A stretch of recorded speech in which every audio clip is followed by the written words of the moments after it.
All right, what's up, guys? Welcome to my channel, Fresh Potato. And in today's video, so I know there's gonna probably be some people out there that are like, bro, you almost no, I think, yeah, because I think what that movie came out, Titanic came out in 97. Dang, it's crazy to think that that'll be a 30-year-old movie.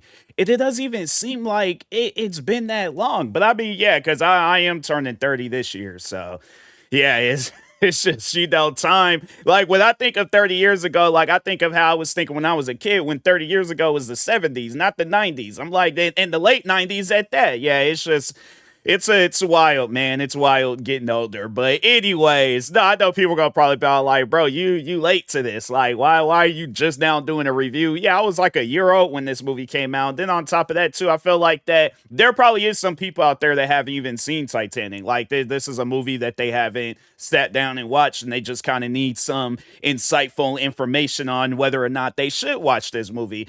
And yeah, that's why I'm doing this video to let y'all know that yes, Titanic, it is definitely a movie worth giving. You don't have to really watch it multiple times. I know I find myself watching it multiple times because it's that good of a movie and stuff. But it's one of those things I know people probably would ask that question like, how does a movie like this have replay value? Like, is it that good? Yes, because I feel like for the most part, they explore a lot of different stories with this movie. Of course, the two main characters, Jack and Rose, but then it's kind of like, you're hearing some facts about the Titanic. You're hearing or seeing other people and their situations and stuff throughout the movie. So the entire movie it's not entirely about Jack and Rose. I mean, obviously, yeah, they're the main subjects of the movie, but they do explore other things. So it's like, yeah, but it's just they have them just, taking up some camera time and stuff. But yeah, because it's Titanic. I know people will probably be all like, is it a long movie? Yes.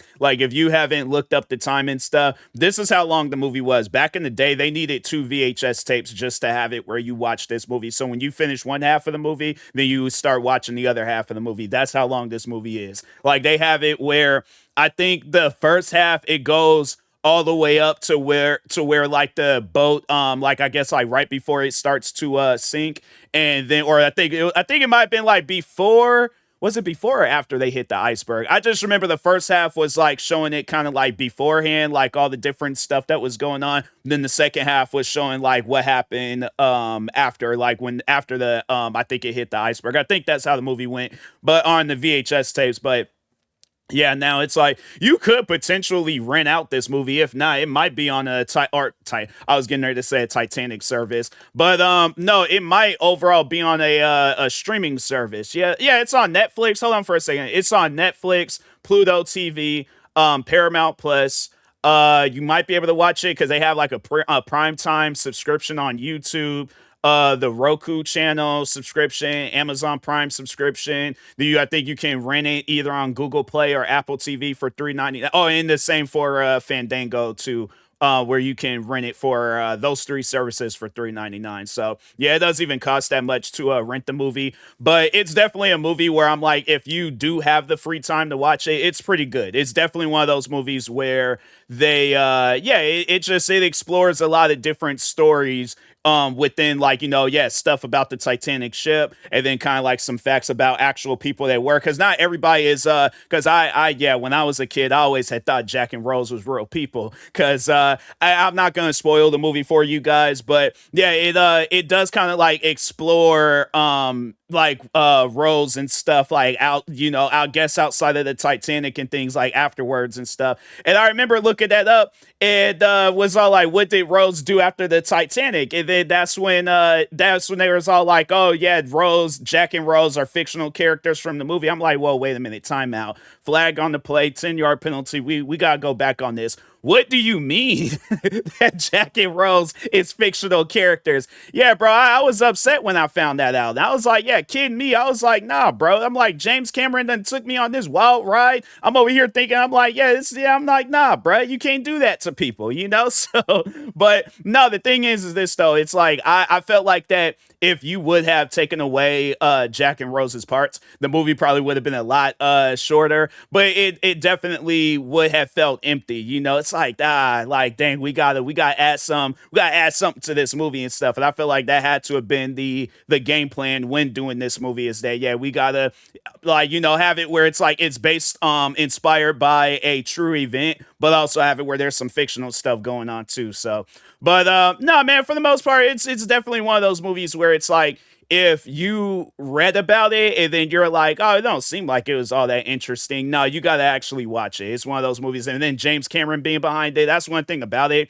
is that if I was doing a movie or if I was writing out a movie and then James Cameron wanted to have something to do with it, I'm like, yes, I don't care what it is. I'm like, as long as you just ain't changing my story. But yeah, no, I'm like, you do your work, bro. Cause I just know that if he wanted to work with me on a movie, I'm like, that's it. I'm like, I'll never have to work again a day in my life. I'm like, yeah, cause to have it where it's like a movie, cause I believe, yeah, this the first Avatar, the second Avatar, and probably even this third one too. I think yeah, they all done made over $1 billion in box office. So it's like yeah, bro, I'm dying. I wouldn't turn that down. But no, yeah, Titanic. It definitely it showcases his creativeness when it comes to making a movie and stuff. Because I felt like that. What would this movie have been like if Jack and Rose wasn't involved and stuff, So, but I know that kind of like it kind of like takes away from what I said. Like it ain't the whole movie ain't entirely. It's like they show a lot of Jack and Rose,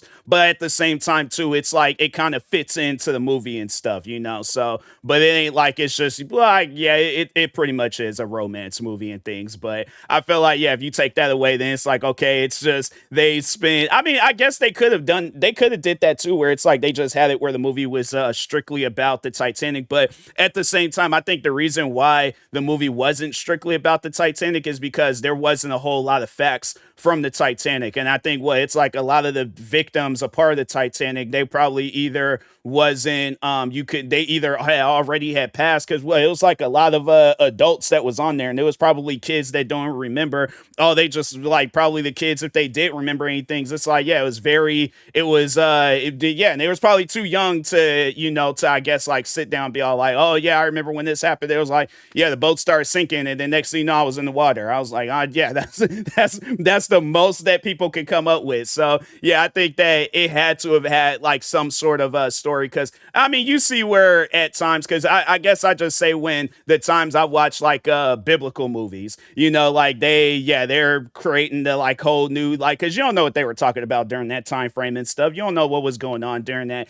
So it's like yeah, you see at times where it's like they'll come out with those movies. I think it could have possibly been the same with Titanic, but I think James Cameron he's all if I'm gonna do a movie, I want it to be authentic. So yeah, that's why it's like okay, I can't go based I can't go based off of what happened with the Titanic, but it's like I'm not gonna be coming up with oh what this person said and what this person did and all. I gotta have like actual factuals if I'm gonna be writing about these the actual people in the movie and stuff. So but anyways, but no, I would say that Titanic is definitely one of those movies where it's like, yeah, I definitely recommend giving it a watch and stuff. So, but anyways, with that being said, I will talk to y'all later. Thank you guys for watching. Like, subscribe if you're new to the channel, and peace.